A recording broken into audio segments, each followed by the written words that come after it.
Que los chiquis, con nuestros bebés, vamos a conversar de la importancia de la consulta pediátrica. Entonces, ¿qué es la consulta pediátrica? Bueno, la consulta pediátrica en realidad está para resolver varios cuestionamientos, varias dudas que puedan tener los papás en cuanto al desarrollo normal de un niño, ¿no? Ya sea desde la gestación, desde el nacimiento, durante todo su crecimiento hasta que llegue a la edad adulta, ¿no? La pediatría normalmente se define hasta los 18 años, que es cuando el niño ya entra a la adultez, ¿no? En algunos lugares tienen un punto de corte de 14 años, otros 16, pero en realidad se define y se debería utilizar hasta los 18 años, ¿no? En todas estas etapas hay un gran número de eventos que van a caracterizar a cada etapa, ¿no? La etapa del recién nacido, la etapa del bebé, los infantes, los niños, la preadolescencia, la adolescencia, etcétera, ¿no? Todas estas etapas tienen diferentes hitos y diferentes cosas que se tienen que lograr de acuerdo a cada niño, ¿no? Los padres, por lo general, nosotros como papás, desconocemos la normalidad o la anormalidad de cada uno de estos procesos de crecimiento y desarrollo, ¿no? Y se requiere vigilancia, control, seguimiento por parte de nosotros los especialistas para poder estar seguros de que los niños están cumpliendo dentro de los parámetros normales. Es importante también mencionar que de hecho esto es un derecho que tienen los niños, es también una obligación que nosotros tenemos que cumplir como papás con ellos para poder brindarles seguridad, ¿no? Muchos papás, conforme van teniendo más hijos, suelen ir menos al pediatra porque ya tienen la experiencia de niños anteriores, ¿no? Entonces, de igual manera es importante que con cada niño esto se pueda cumplir, porque todos los niños son distintos, ¿no? Si por ahí alguno de ustedes tiene varios hijos, se debe haber dado cuenta que no todos han desarrollado, no todos han logrado los hitos a las mismas edades. De hecho, todos tienen diferentes habilidades. Entonces, es importante eso, ¿no? Que por más de que tengamos varios hijos, no debamos de descuidar estas consultas pediátricas que son tan importantes, ¿no? ¿Por qué es que es importante? Uno, porque genera tranquilidad a los papás, a las familias. La maternidad, la paternidad es súper linda, pero también trae consigo muchas dudas. ¿Por qué? Porque siempre van a haber comentarios de personas ajenas, de terceros, que no están involucrados directamente en la crianza del niño, pero con el amor que hay de por medio de otros familiares o de algunos amigos, siempre van a haber comentarios que ellos nos pueden hacer y que nos van a hacer dudar mucho con respecto a si es que estamos haciendo bien las cosas o no, ¿no? Es importante porque también nosotros podemos explicar cuáles son los cuidados generales, ¿no? Sí hay muchas dudas, por más que las cosas parezcan que se tienen que entender y ya están, que todos sabemos todo, en realidad no.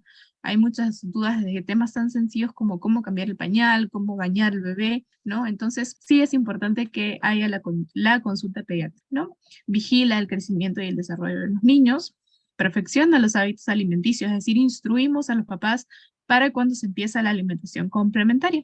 Y propiciamos también actividades propias de la edad, así como diversos ejercicios que ustedes deben de realizar en casa, ¿no? Cada edad, cada etapa tiene un hito distinto y se tiene que estimular de distintas maneras. Entonces, toda esta información nosotras se las vamos a brindar a través de la consulta. Ayuda también con la rutina del sueño. Permite también enseñar a los papás sobre medidas preventivas para enfermedades o para accidentes, ¿no? Y nos ayuda a nosotros a reconocer signos de alarma o a estar atentos cuando vemos que algo pudiera estarse saliendo de la normalidad para poder tratarlo a tiempo y que esto no afecte el crecimiento y el desarrollo a largo plazo. No, muchos creen, y de hecho también muchos médicos también creemos que la medicina se trata de curar al paciente, pero la medicina no solamente es tratar, de hecho, más importante es prevenir que tratar estas cosas que pudieran suceder. Entonces, ¿cuál es la finalidad? ¿Cuál es el fin de la consulta pediátrica? Uno, la prevención en salud, porque esto es lo que va a hacer que los niños crezcan sanos y fuertes. El control del niño sano,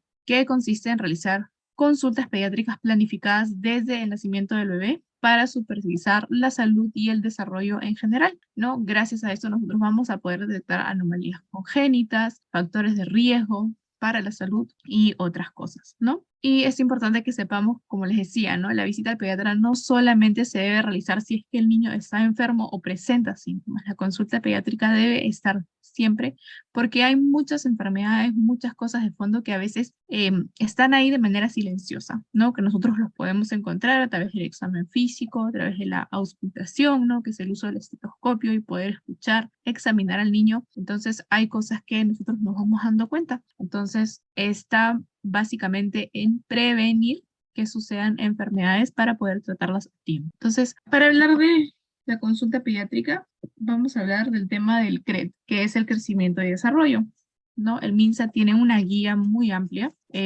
en la cual especifican y hablan acerca de qué es lo que debe incluir la consulta pediátrica y vamos a hablar de eso ahora, ¿no? La consulta pediátrica se va a dividir en varias etapas, ¿no? Y la primera es la valoración, ¿no? ¿Qué es lo que nosotros tenemos que hacer? Son varios puntos que hay en la valoración, vamos a ir tratándolos uno por uno. Lo primero que nosotros debemos evaluar son los factores de riesgo biopsicosociales que nosotros podamos ver en familias y en los niños, ¿no? Esto va a permitirnos a nosotros determinar qué factores de riesgo existen de manera individual, es decir, que son directamente del niño, como quizás alguna enfermedad, sociales, ¿no? Es decir, el ambiente en el que vive la dinámica familiar, y medioambientales, es decir, en dónde está viviendo el niño y si está viviendo quizás en alguna zona de peligro, quizás cerca de alguna fábrica, o quizás vive en la sierra, o en la selva, o en la costa, ¿no? Todos estos ambientes distintos traen consigo diferentes riesgos, ¿no? Entonces, nosotros debemos de ser capaces de poder detectar todos estos factores de riesgo que puedan influir o afectar el óptimo crecimiento y desarrollo infantil para que de esta manera podamos optar por medidas preventivas, ¿no? De ahí tenemos la evaluación física y neurológica, es decir, ya el examen físico, ¿no? La evaluación de la función visual y la función auditiva. Estos 3 puntos se van a realizar en todos los controles y va a variar el examen de acuerdo a la edad que tenga el niño. Es decir, si es cuando los bebés nacen, no sé, de hecho, es obligatorio, es una ley, hacerles el tamizaje neonatal, ¿no? El tamizaje neonatal consiste en descartar las 4 enfermedades metabólicas que son más prevalentes y también un tamizaje visual y auditivo, porque hay muchos bebés que nacen con ceguera congénita o sordera congénita, ¿no? Entonces, estos tamizajes a nosotros nos permiten determinar si es que hay un problema o no. Puede ser que el bebé haya pasado el tamizaje de recién nacido y no haya habido ningún problema. Pero, por ejemplo, a los 3 meses se van a dar cuenta si es que tienen un bebé de 3 meses o pronto cumplir 3 meses, en la consulta probablemente el doctor les va a hacer sonar una sonaja y va a ver si es que el bebé puede seguir el ruido o el objeto con la visión, ¿no? Entonces, esto a nosotros también nos guía si es que pudiera haber algún problema de audición o algún problema visual, ¿no? Esto se va a medir de distintas maneras de acuerdo a la edad que pueda tener el bebé. A cierta edad el bebé tiene que responder a su nombre, etcétera, ¿no? Entonces esto va variando de acuerdo al desarrollo y a la etapa en la que se encuentra, pero es muy importante para eso. De ahí sigue la evaluación para descartar enfermedades que son prevalentes, ¿no? De hecho, muchos han escuchado hablar de la anemia y de los parásitos, ¿no? Entonces, no solamente es en cuanto a estas enfermedades, ¿no? Nosotros también debemos de ver si es que hay presencia de alguna enfermedad o qué tan frecuente ha ocurrido esta enfermedad o otras enfermedades entre el último control y el actual, ¿no? Si el bebé se está enfermando muchísimo más de lo normal, nosotros vamos a sospechar quizás alguna inmunodeficiencia, ¿no? Y de ahí el tamizaje de la hemoglobina. El tamizaje de la hemoglobina se va a hacer a los 4, a los 9 y a los 18 meses. Una vez que el niño cumple 2 años, es decir, los 24 meses, este tamizaje de hemoglobina se debe hacer de manera anual, ¿no?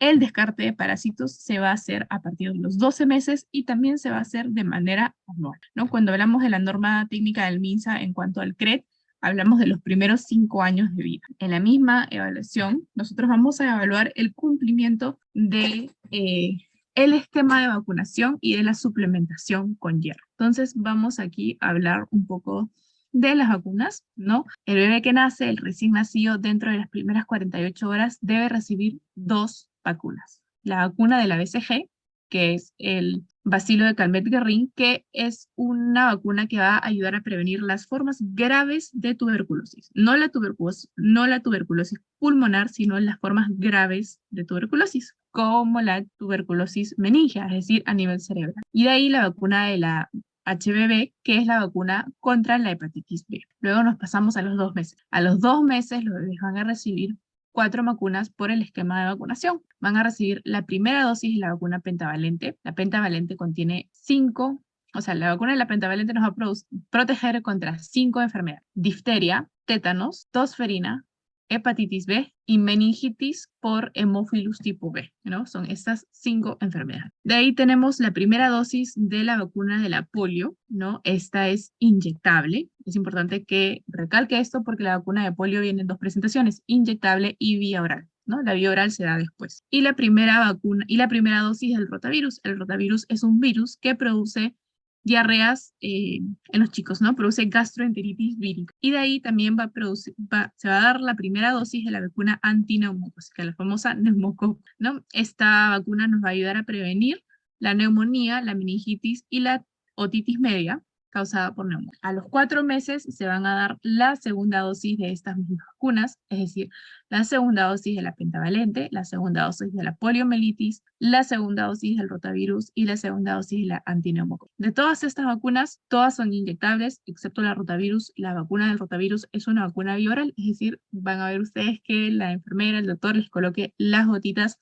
de esta vacuna en la boca al bebé. A los 6 meses se colocan 3 vacunas. La tercera dosis de la pentavalente, la tercera dosis de la polio, pero aquí cambia. Las primeras 2 dosis de la vacuna de polio son inyectables. La tercera dosis de la polio es vía oral, igualita a la rotavirus. Se van a dar en una jeringa unas gotitas en la boca. Y a los 6 meses se coloca también la primera dosis de la vacuna contra influenza. A los 7 meses, es decir, a los 30 días de haber sido colocada la vacuna de la influenza, se va a colocar una segunda dosis contra la influenza. Es la única vez en la vida que se van a colocar 2 dosis seguidas de influenza. Después se coloca una vez al año. A los 12 meses se va a colocar la tercera dosis de la vacuna de neumococo y la primera dosis de la vacuna es SPR. SPR es sarampión, paperas y rubiola. Y también se va a colocar la primera dosis de la vacuna de la varicela. A los 15 meses se va a colocar la primera dosis de la vacuna antiamarílica, que es la vacuna que nos va a proteger contra la fiebre amarilla. A los 18 meses se van a colocar la segunda dosis de la vacuna de sarampión, paperas, rubiola y se va a colocar la primera dosis de refuerzo de la vacuna de difteria, tétanos y toferina, ¿no? Esta vacuna, si bien es la primera dosis de refuerzo, es porque la DPT está ya incluida de manera normal en la vacuna pentavalente. Y se va a colocar también la primera dosis de refuerzo de la vacuna de polio, que también va a ser vía oral. Y por último, de los 18 meses ya nos pasamos a los 4 años, donde se va a colocar la segunda dosis de refuerzo de la vacuna de la EPT y la segunda dosis de refuerzo de la vacuna de polio, que también es vía oral. Entonces, es importante que nosotros cumplamos este esquema de vacunación, ¿no? Esto es lo que está establecido por ley, lo que todos los niños deberían de tener.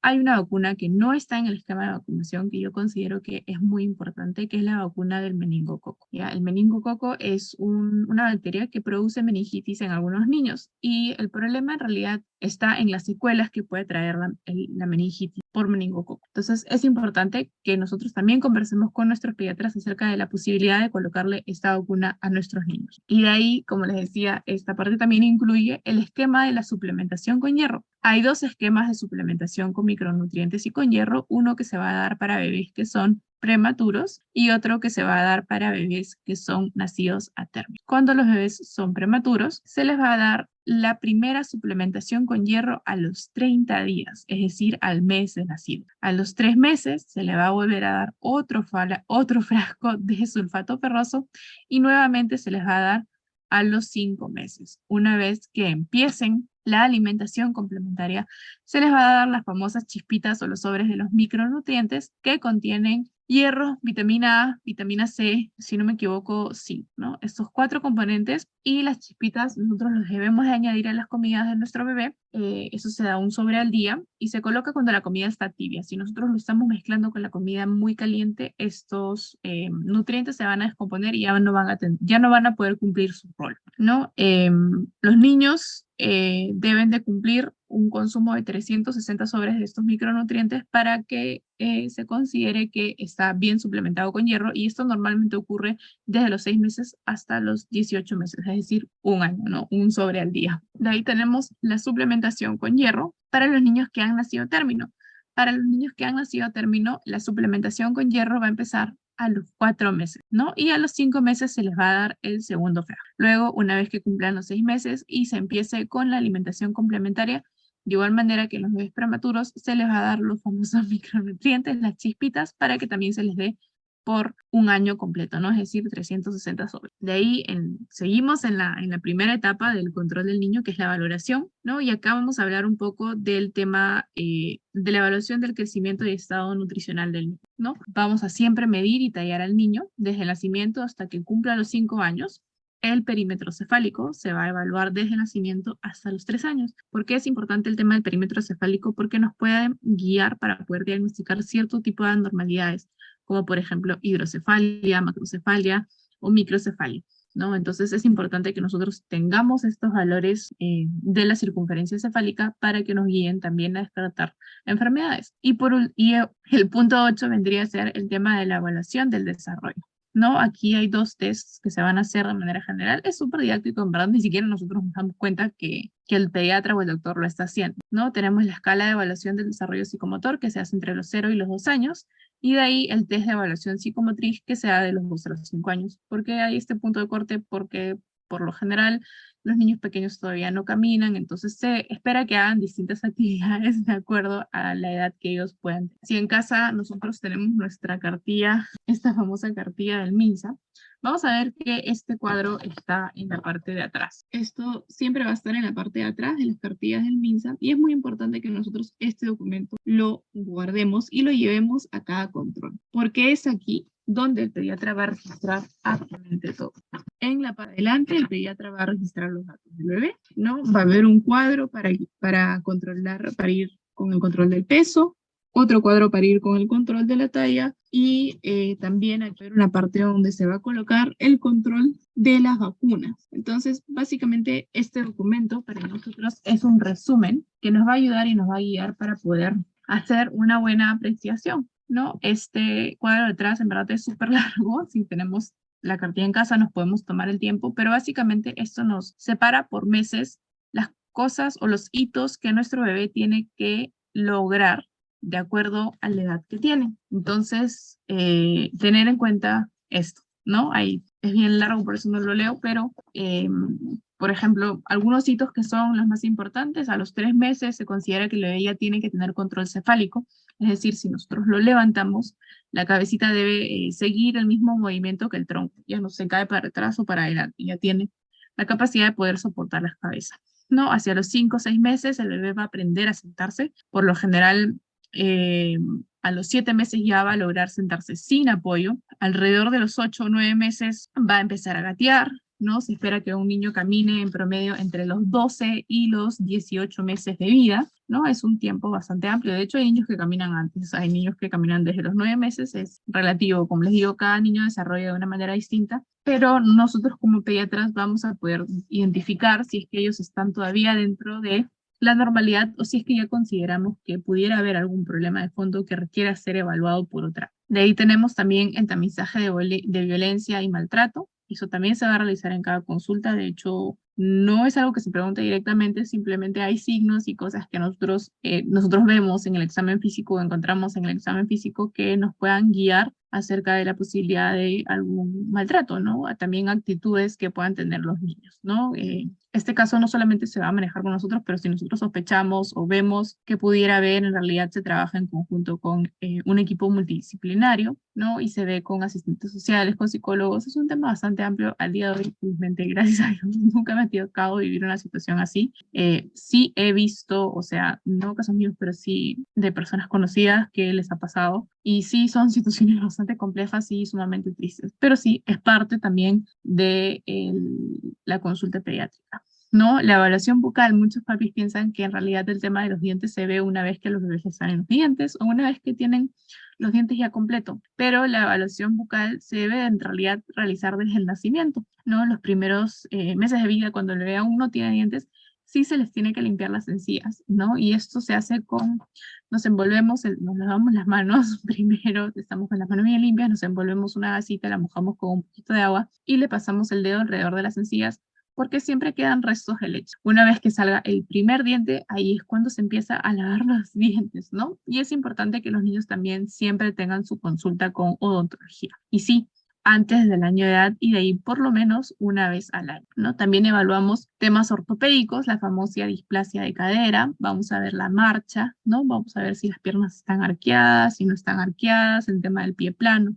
o no, ¿no? Todas estas cosas tienen un tiempo límite, ¿no? Es decir, se espera hasta cierta edad para recién empezar a considerar el tema del pie plano o las piernas arqueadas. Es normal que cuando los niños empiecen a caminar tengan las piernas un poco arqueadas y tengan un poco de pie plano. Esto va a ir desapareciendo conforme ellos vayan creciendo, ¿no? En promedio hacia los 3 4 años. Y de ahí tenemos el tema del diagnóstico, ¿no? Ese cuadro en verdad siempre lo preguntan. Esto es algo general que se ha hecho basado en diversos estudios que han evaluado muchos casos y se ha encontrado un rango de normalidad, ¿no? Hay niños que van a crecer más, hay niños que van a crecer menos, pero es un promedio de lo que la mayoría de niños suele crecer, ¿no? Entonces, la primera parte del tema diagnóstico es el crecimiento, ¿no? Aquí nosotros vamos a evaluar el crecimiento en cuanto a la talla y en cuanto al peso adecuado, y vamos a poder diagnosticar diversas cosas: bajo peso, talla baja, desnutrición aguda, desnutrición crónica,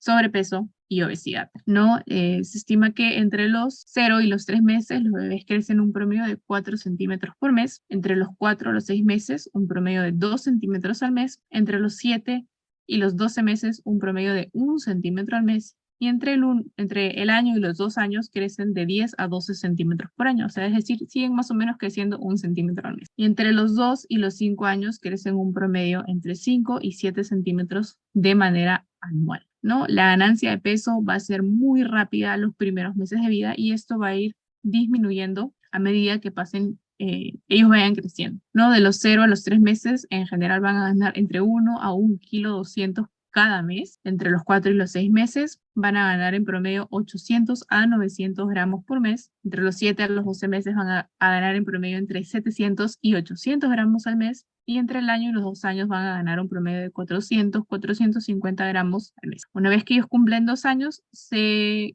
por lo general ya empiezan a ganar menos peso, ¿no? Y ganan en promedio de 2 a 3,5 kilos por. Entonces, aquí vamos a hablar un poco de las curvas de crecimiento y lo voy a pintar, porque siempre me preguntan, siempre veo preguntas ahí en el chat que dicen: doctora, mi bebé tiene tanto tiempo y pesa 8 kilos, ¿no? Entonces, como yo siempre les digo, yo no puedo saber si es que ese peso está adecuado o no, porque el rango de normalidad es bien amplio, ¿no? La normalidad es todo esto de acá, todo esto que está verde es considerado normal. Esto blanco que va de acá hacia arriba es un riesgo, de que está más de lo normal, y esto de aquí hacia abajo es también un riesgo porque puede haber bajo peso, ¿no? Esta es una gráfica de peso de niño, ¿ok?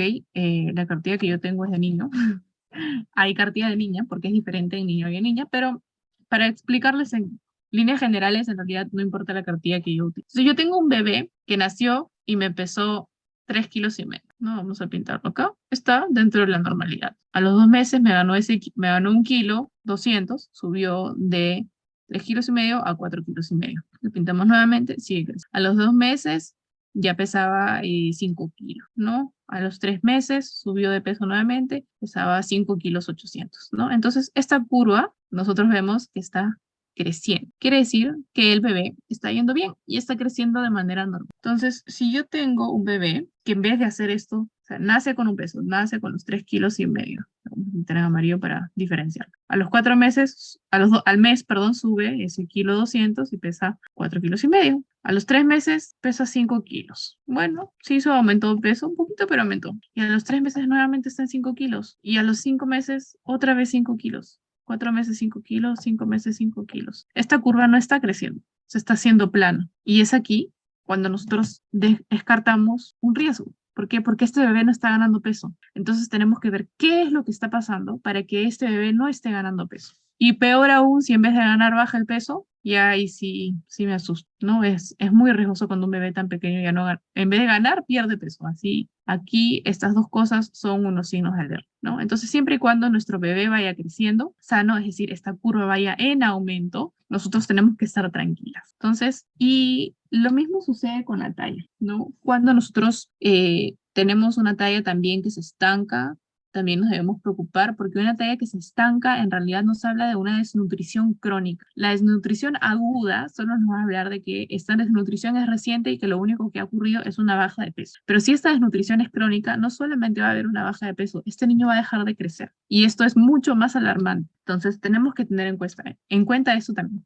Ahora, la gráfica de la talla si bien hay una normalidad que es acá la parte verde, nuevamente la parte verde siempre va a ser normal, en algunos casos se puede tomar también como la normalidad algunas cosas más bajas o algunas cosas más grandes. Hay familias que las personas son sumamente elevados, tenemos mamás de 1,80 m con papás de 2 metros. No vamos a pretender que nuestro bebé caiga dentro de la normalidad porque tenemos papás que son sumamente grandes. O familias donde tenemos los papás súper bajitos, ¿no? El papá mide 1,50 m, la mamá mide 1,40 m, el bebé va a ser un bebé pequeño porque esa es su genética, ¿no? Entonces siempre me dicen, no, doctora, pero está por debajo de la curva, que no sé qué. Entonces aquí se tiene que medir la talla genética, ¿no? Entonces sí está dentro de la talla genética, por ejemplo, tenemos unos papás que miden, pues, no sé, como les decía, ¿no? 1,40 m, 1,50 m. Entonces se estipula que la talla genética del bebé va a ir en promedio por aquí, ¿no? Claro, hay más centímetros, pero esa guía no sigue, ¿no? Entonces ese bebé en promedio va a medir también eso, ¿no? A lo mucho va a medir 1,50 m. Entonces va a ir creciendo de una manera saludable, su curva va a ir en aumento, pero va a ser más baja de lo normal. ¿Por qué? Porque su genética no va a permitir que crezca más, porque eso influye mucho en la talla. Entonces, tener en cuenta esto también para el tema de la, ¿no? También varias veces me preguntan, no, doctora, pero que la hormona de crecimiento, que no sé qué. La hormona de crecimiento solo se debe dar si es que realmente existe deficiencia de hormona de crecimiento. Si es que no hay deficiencia de hormona de crecimiento, así nosotros le demos 300 litros de hormona de crecimiento, no vamos a lograr que ese niño crezca. Solamente se da cuando realmente existe una deficiencia. Cuando realmente hay un problema en el crecimiento, ahí se da y ahí va a funcionar. Pero nosotros no podemos ir más allá de la genética. Si ese niño está destinado a tener una talla baja porque es lo que va a heredar a sus papás, no hay nada en el mundo que nosotros podamos hacer porque para que ese niño pueda crecer. Y de ahí tenemos la parte del desarrollo, ¿no? Aquí nuevamente vamos a evaluar la escala del desarrollo psicomotor, ¿no? El test de evaluación del desarrollo psicomotor de los chicos, que básicamente tiene que ver con la cartilla, la parte de atrás, los hitos del desarrollo, los cuales ya les he conversado un poco. Y de ahí tenemos el tema de la intervención. En la intervención, después de nosotros haber detectado esos factores de riesgo, haber diagnosticado si es que hay algún problema o alguna patología, vamos a decir de qué manera vamos a intervenir a esos papás, cuáles son los consejos, las recomendaciones o el tratamiento que le vamos a brindar. Desde el inicio, lo primero que tenemos que hacer cuando nacen los bebés es dar una consejería de lactancia materna. Una vez que el bebé cumple los 6 meses, se dará una consejería de alimentación complementaria. También se va a dar una consejería con respecto a salud bucal, con respecto al tratamiento de los suplementos de anemia para evitar la prevención de parásitos, el tema de enfermedades presentes, ¿no? Algún tratamiento que se le pudiera dar si es que está presentando algún cuadro de enfermedad aguda. Y en caso nosotros encontremos algo que nos llame mucho la atención, lo vamos a también derivar a un especialista. Por ejemplo, si vemos que esos pliegues que hay en las piernitas de los bebés no son simétricos y estamos sospechando de que pudiera haber una displasia de cadera, lo vamos a derivar y lo vamos a mandar con el ortopedista o el traumatólogo. Si es que sospechamos de que pudiera haber algún problema de sordera congénita, lo mandamos al otorrino y así sucesivamente, ¿no? Y de ahí tenemos el seguimiento. Esta duda también siempre, no, cada cuánto deben ser los controles. Siempre queda la duda. Entonces, en los recién nacidos, es decir, los recién nacidos se consideran desde el día que nacen hasta los 28 días, ¿no? Entonces, dentro de estos 28 días hay que tener 4 controles. El primero se va a dar a las 48 horas del alta médica, es decir, una vez que ese bebé se vaya a casa, se le cita a las 48 horas. Después se le va a citar al día 7 de nacido, al día 14 y al día 20. Entre el primer mes y los 11 meses, estas citas se van a dar mensualmente, es decir, desde el primer mes 2, 3, 4, 5, hasta llegar al mes número 11. Una vez que nuestros bebés cumplen un año, estas citas van a ir disminuyendo en cantidad y se van a dar cada 2 meses. Es decir, cuando a los 12 meses, a los 14 meses, a los 16 meses, así hasta llegar al año 10 meses. Una vez que nuestro bebé cumple 2 años, nuevamente vamos a tener la cita de los 2 años, pero aquí ya las citas van a disminuir y se van a ir dando cada 4 meses. Es decir, a los 2 meses, a los 2 años, a los 2 años con 3 meses, a los 2 años con los 6 meses, a los 2 años con 9 meses, de ahí a los 3 años. Y este ritmo se va a tener hasta que nuestro hijo cumpla 5 años. Después de los 5 años, los controles deben de ser de manera anual. Y bueno, eso sería todo con respecto al tema de la consulta pediátrica, ¿no? En realidad nos sirve mucho porque podemos evaluar y podemos prevenir. La razón más importante es poder prevenir, poder captar cosas a tiempo para que puedan ser tratadas y luego esto no perjudique el crecimiento y el desarrollo que los chicos van a tener a largo plazo. Voy a pasar a leer sus preguntas para ayudarlos a resolver sus dudas. Me dicen, mi bebé le pusieron la vacuna de 4 meses, su pregunta se hinchó, cerca de donde le pusieron la vacuna, lo llevé al pediatra, me dijo que se formó celulitis, me dio cefalexina, les bajó el hinchazón, que era grande, pero quedó en su pernita ese lado un poco duro. ¿Eso es normal o no? Es poco probable que eso suceda, pero sí puede suceder algunas veces cuando se les coloca una inyección. De igual manera, pues es un trauma, penetra la piel, pudiera generar alguna leve infección, ¿no? En este caso, esto es lo que ha sucedido. La celulitis es una infección de la piel, por eso le han dado el antibiótico y ha mejorado. Ahora me dices que ha quedado un poco duro, eso también es bastante normal. Esto se llama un callo, sí, así se le dice callo y es bastante común y bastante frecuente. En realidad no se hace absolutamente nada. Esto no se debe masajear, ni estar tocando, ni nada. Esto va a ir desapareciendo conforme pase el tiempo. A los 3 meses y 21 días, ¿qué vitamina le dan? Ninguna. No se le debe dar vitaminas a los bebés. No es necesario suplementarlos con vitaminas. La leche materna o la fórmula contienen todos los nutrientes que el bebé necesitan para poder crecer.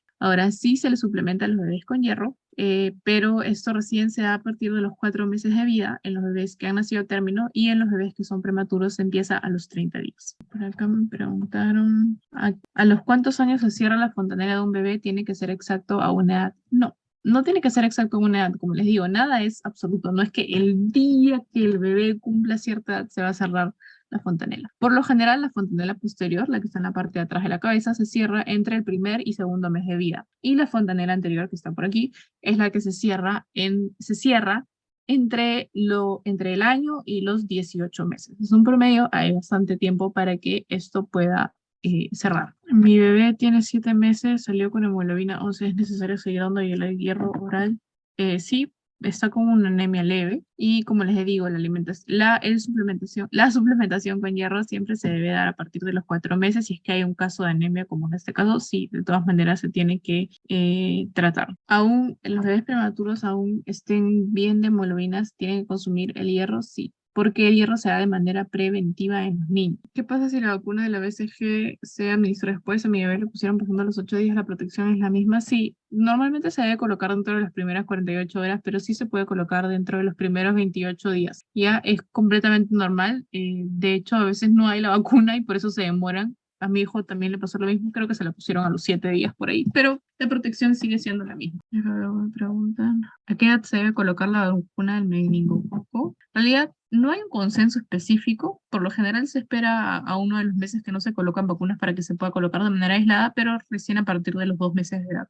¿Para un bebé prematuro serán los mismos niveles esperados en ganancia de peso y talla? No, no son los mismos valores. Se esperan distintas ganancias y distintas ganancias en cuanto a peso y talla. ¿La papilla de avena estreñe? No, no tendría por qué estreñir. Todo lo contrario, es un alimento que nos ayuda a ir al baño. ¿A partir de cuántos años un bebé puede hablar? Por lo general, alrededor del año ya empiezan a decir palabras sueltas, ¿no? Quizás un poco antes, pero en promedio alrededor del año. Depende también mucho de cuánto nosotros lo estimulemos y cuánto nosotros le estemos hablando. Mi bebé tiene 4 meses y medio, le estoy dando hierro, pero le dio gripe, está con tratamiento, lo tengo que suspender. Ahora, si es que está recibiendo tratamiento antibiótico, sí, porque la gripe generalmente es causada por virus, entonces depende del tratamiento que esté recibiendo. Si está recibiendo un tratamiento antibiótico, sí. La toma de hierro se suspende cuando hay tratamiento antibiótico. ¿Por qué? Porque si está tomando un tratamiento antibiótico es porque hay una infección bacteriana y las bacterias se alimentan del hierro. Entonces es por eso que se suspende el hierro cuando hay tratamiento antibiótico. Una vez que acaba el tratamiento antibiótico se puede volver a incorporar el hierro. Pero si se trata de una infección por virus, como la mayoría de las gripes o resfríos, en realidad no se tendría por qué